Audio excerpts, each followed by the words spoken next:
நேர்களே, முக்கிய செய்தி. அஜித்தின் அடுத்த ரேஸில் தற்போது குறித்த தகவல் வெளியாகி இருக்கிறது. அஜித் பங்கேற்கக்கூடிய அடுத்த ரேஸ் குறித்ததான தகவலானது வெளியாகி இருக்கிறது. துபாய் கார் பந்தய வெற்றிக்கு பிறகு அஜித்குமார் அடுத்த கார் ரேஸில் பங்கேற்கக்கூடிய சூழலானது நடைபெற்ற நிலையில் போர்ச்சுகலில் நடைபெற்ற தகுதி சுற்று போட்டியில் தற்போது அஜித்குமார் தேர்வு செய்யப்பட்டிருக்கிறார். தெற்கு ஐரோப்பிய போர்ஷே ஸ்பிரிண்ட் தொடர் 2025 முதல் தகுதி சுற்றில் தற்போது நடிகர் அஜித்குமார் தேர்வாகி இருப்பதாக தகவலானது வெளியாகி இருக்கிறது. கார் ரேஸில் முதல் தகுதி சுற்றில் அஜித்குமார் தேர்வு செய்யப்பட்டுள்ளதாகவும் தற்போது அறிவிக்கப்பட்டும் இருக்கிறது.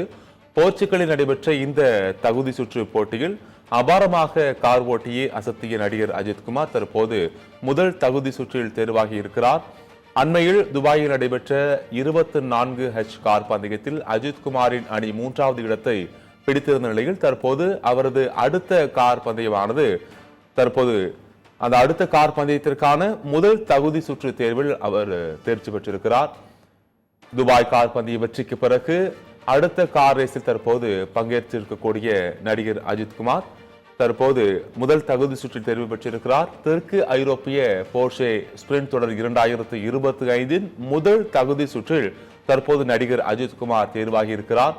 கார் ரேஸின் முதல் தகுதி சுற்றில் தற்போது அபாரமாக செயல்பட்டு அவர் தேர்வு செய்யப்பட்டிருக்கிறார். இது குறித்தான அறிவிப்பும் தற்போது வெளியாகி இருக்கிறது.